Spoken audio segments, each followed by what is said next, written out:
قدیما یادش بخیر دلا هماشیون بودن، خوشگلا خوشگلترا یه کمی مهربون بودن.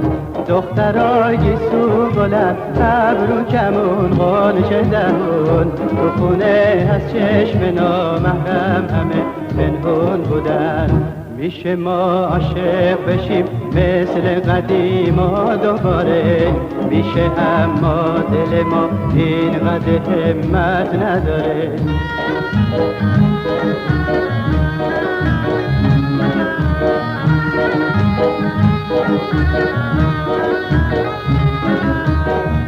اون دو چشمون تا هر شب پر خوابه پر خواب، قصه های قصه من یک کتابه یک کتاب. طفلکین دل که تو مکتب خونه